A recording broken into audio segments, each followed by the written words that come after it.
Hello friends, I am Sir Issac. I welcome you all to my YouTube channel. In this video, we are going to see an essay, Sir Isaac Newton. This essay is written by Nathaniel Howthorne, who was a well-known American novelist. This essay was published in Howthorne's True Stories from History and Biography, which was published in 1851. The essay is in actuality a short biography which can be read as a short story about life of Sir Isaac Newton.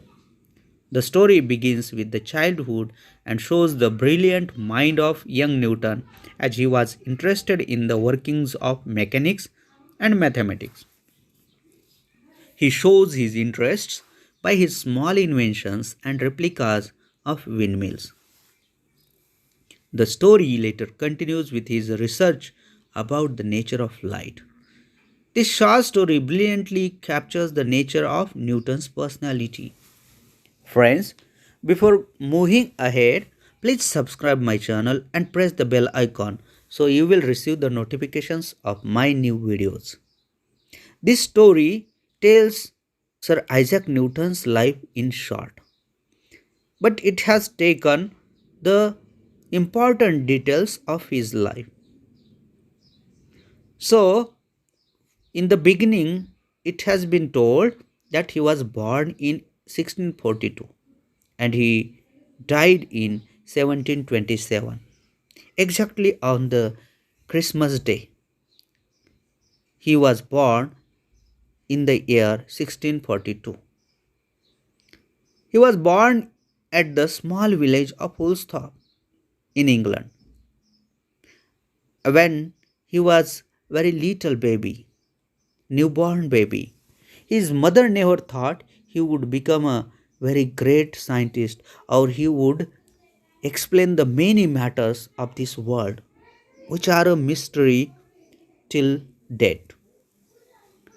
His father being dead, Mrs. Newton means his mother married to a clergyman, and Newton was left with his grandmother. His grandmother was so caring, so she took care of him. She was so kind, so she sent him to school. Isaac, when he was a very little, he showed his brilliance.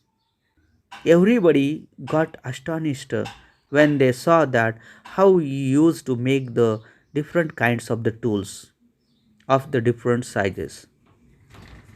Those were not expected from such a little boy.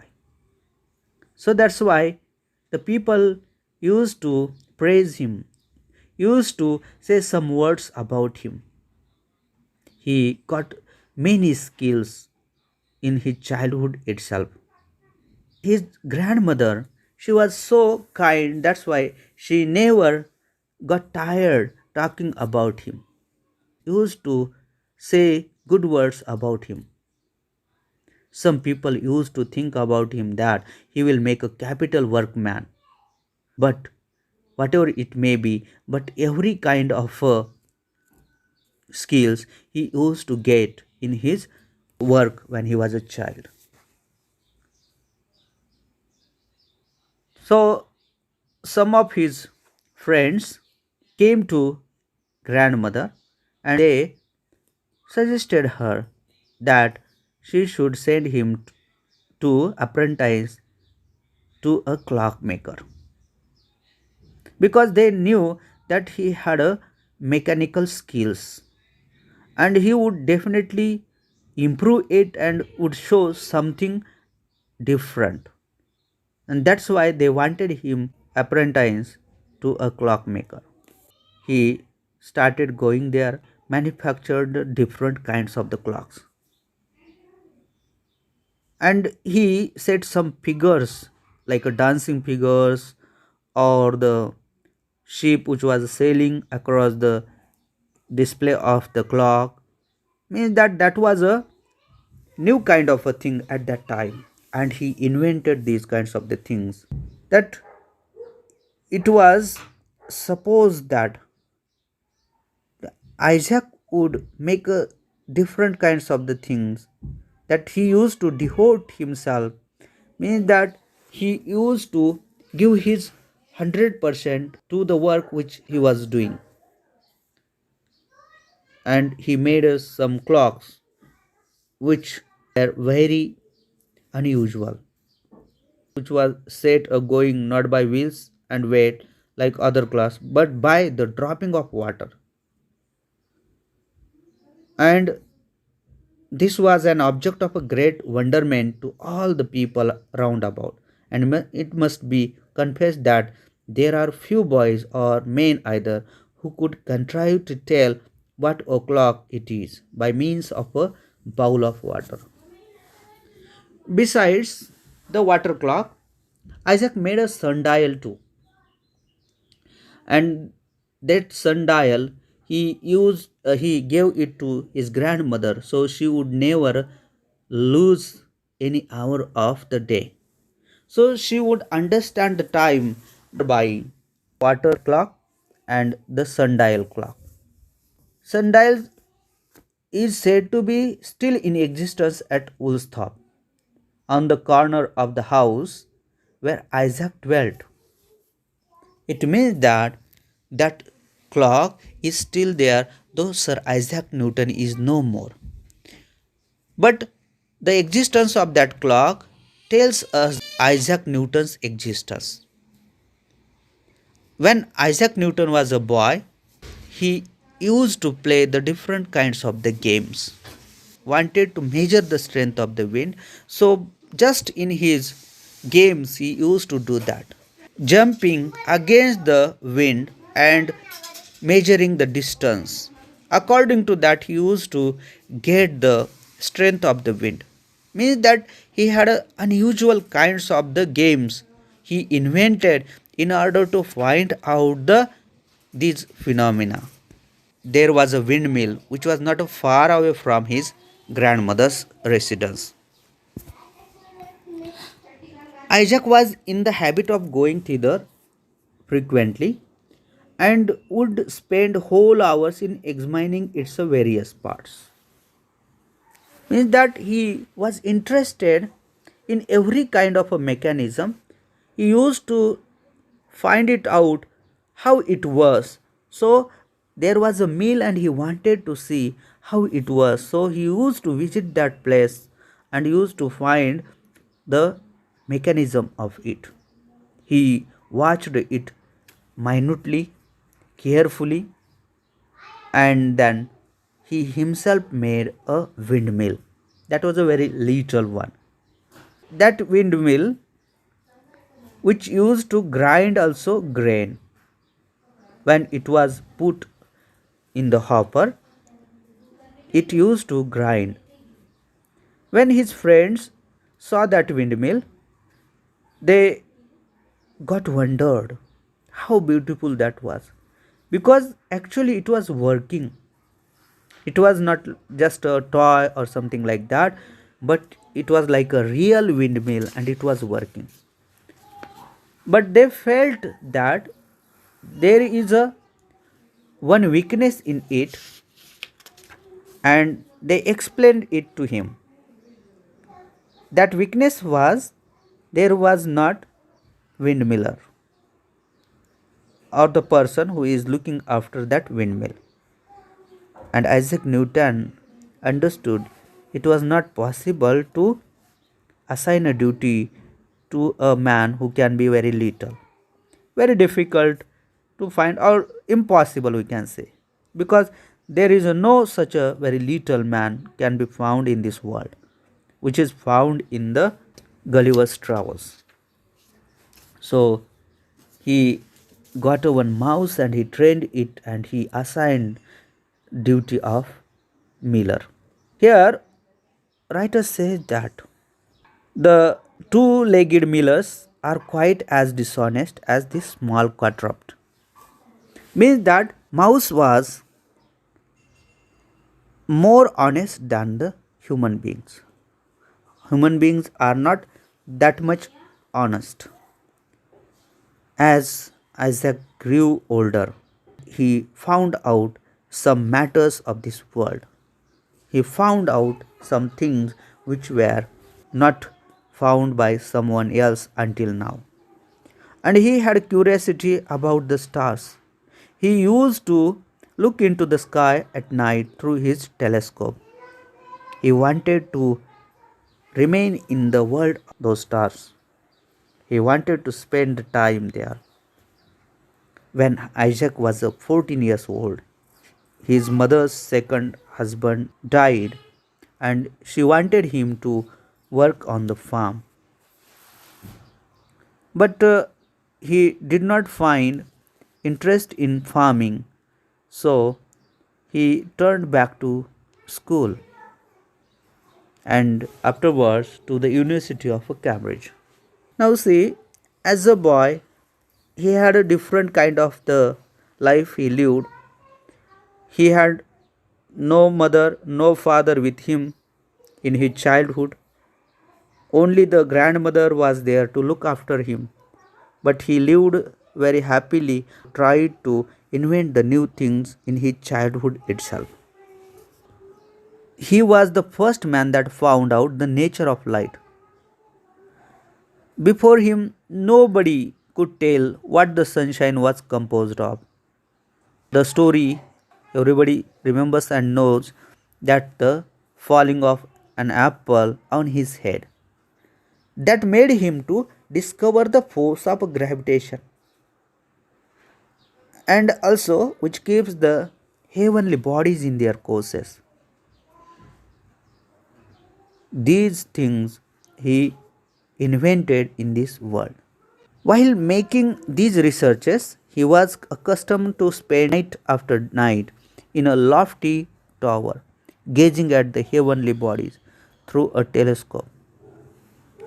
His mind was lifted far above the things of this world. He may be said indeed to have spent the greater part of his life in worlds that lie thousands and millions of miles away. For where the thoughts and the heart are, there is our true existence. And you might have also read the story of Newton's little dog, whose name was Diamond. Newton was 50 years old and he had spent 20 years on a particular research. That study was of the theory of light. And for his work, when he went out of his chamber, his dog was left in that chamber, that room, and whatever he had written on the papers, he had kept the papers there on the table. So there was a heap of the manuscript papers. And every kind of study was there, means that discoveries which were in those papers. As Newton left that room, the little dog, that was a Diamond, jumped upon the table and overthrew the lighted candle. The papers immediately caught fire. Now you can understand that the person who had spent 20 years of his life to study some kind of a, now it was burnt in a few minutes. And when he came back, he saw that the 20 years labor was reduced to a heap of ashes. And the little Diamond was standing there. Any man who had lost such a kind of labor definitely might have given the sentence of death to his dog. But he did not do that. He was kind hearted. Though there was a grief at his heart, still he said to that little dog, "Oh Diamond, Diamond, thou little knowest the mischief thou hast done." We can understand by the words of Sir Isaac Newton how kind he was. He didn't hurt his dog, he didn't give any kind of a punishment to it, but that incident affected his health and spirits for some time afterwards. And from his conduct towards the little dog, you may judge what was the sweetness of his temper. Sir Isaac Newton lived a very old man, and he acquired a great knowledge. Later on, he became a member of parliament and received honor of knighthood from the king. But he was not interested in such a early fame and honors, because he was only interested in knowledge and finding out some new things. But he felt always that whatever he had discovered, that was a very little. There are many things in this universe, those are to be discovered or those will remain undiscovered. And he felt like this. I seemed to myself like a child playing on the seashore and picking up here and there a curious shell or a pretty pebble, while the boundless ocean of truth lies undiscovered before me. So it was like a ocean, or this universe is like a ocean, and I am just like a little child who is picking up the curious shell or the pretty pebbles. At last, in 1727, he died. Though he died, but still we can say that his existence is still there on this earth because of the work he has done, the discoveries he has carried out. He left fame behind him, though he passed away from this place. Friends, the story ends here. This story is nothing but the biographical elements of Sir Isaac Newton's life. Through this story, we can understand how Newton lived his life as a scientist as well as a good person. The incidents taken from his life tell us how he was interested in many things to find it out. He tried to explain the phenomena, and as a good person, we can understand with the example of the dog who burned the labor of his 20 years in a minute. Friends, this is a beautiful story of Sir Isaac Newton's life. If you liked this story, please share the story and subscribe my channel. And thank you watching for this story.